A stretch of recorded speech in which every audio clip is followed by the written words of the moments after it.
Warfield Point sits at the southern edge of Greenville, Mississippi, along one of the most powerful and historic waterways in America, the Mississippi River. Here the river bends wide and heavy, carrying with it centuries of stories. In the 1800s, this stretch of river would have looked familiar to a young river pilot named Mark Twain. Before he became one of America's greatest writers, Twain, born Samuel Clemens, worked as a steamboat pilot on the Mississippi. He learned every bend, snag, sandbar, and shifting current. He once wrote that the river was a wonderful book, one that had to be read differently every day.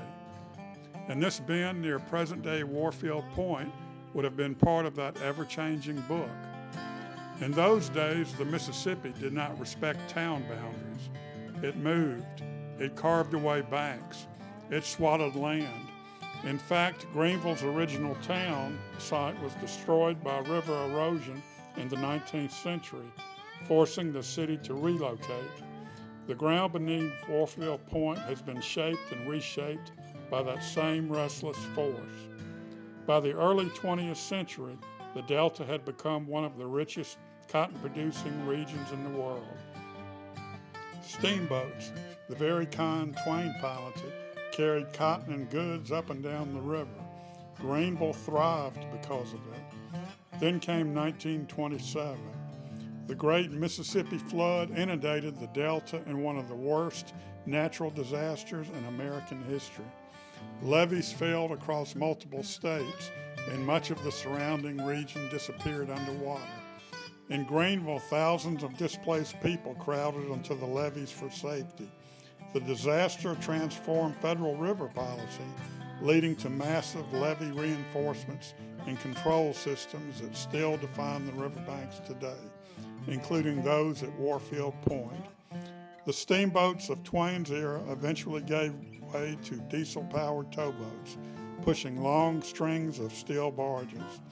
The romance of the paddle wheel faded, but the river's purpose remained. Grain, petroleum, steel, the cargo changed, but the movement never stopped. Today, Warfield Point Park offers a peaceful overlook. Drones rise into the air, capturing the same sweeping bend that Twain once studied from the pilot house.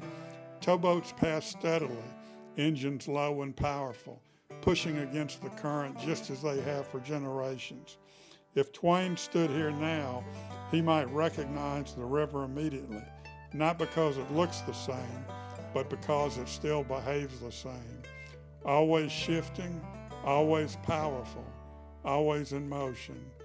Warfield Point is more than a scenic view. It is a living chapter in the long story of the Mississippi River, a story Twain helped tell, and one that continues to unfold every single day on the water below.